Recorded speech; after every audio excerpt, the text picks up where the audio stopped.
Hello everyone. Today I'm going to present on Crisis of Zionism by Peter Beinart.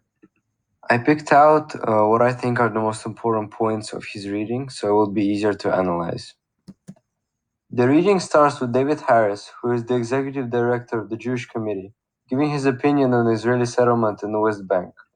He says that not allowing Jews to live there would make it a Judenrein, comparing that situation to Nazis kicking Jews out of Germany. On the other hand, if Israelis want to live there, they must let Palestinians live in the West Bank and Jerusalem under the same law. He later talks about the definition of Jerusalem and how Israelis expanded it after 1967. Another point of view by Frank Luntz was that West Bank is strategically necessary to provide security to Israel, as West Bank has a mountain that would help stopping potential attacks from the east, but it is a poor way to fight terrorism inside Israel. Finally, it has been concluded that in the recent years, two factors reduced suicide bombing in Israel: West Bank security barrier and help from Palestinian authorities.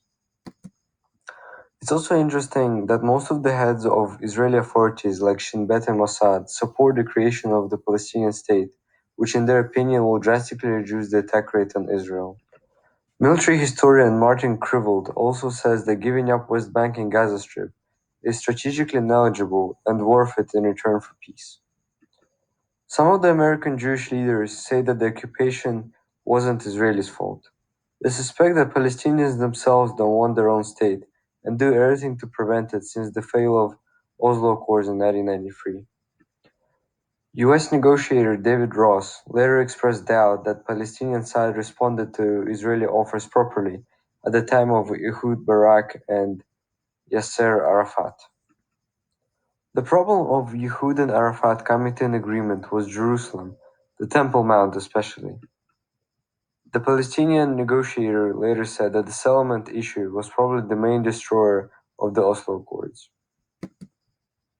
2 months after David Camp's summit failed, the fact of the presence of the Second Intifada was another reason not to blame Israelis for the occupation. Palestinian leader was fed up with the amount of Israeli settlers and didn't want to believe that Israelis want peace, so he decided to respond with war. The escalation of the conflict was both sides' fault. The Palestinian police shouldn't have stabbed two Israeli soldiers to death at some point, and Israeli soldiers shouldn't have demolished the whole Palestinian Authority building in return.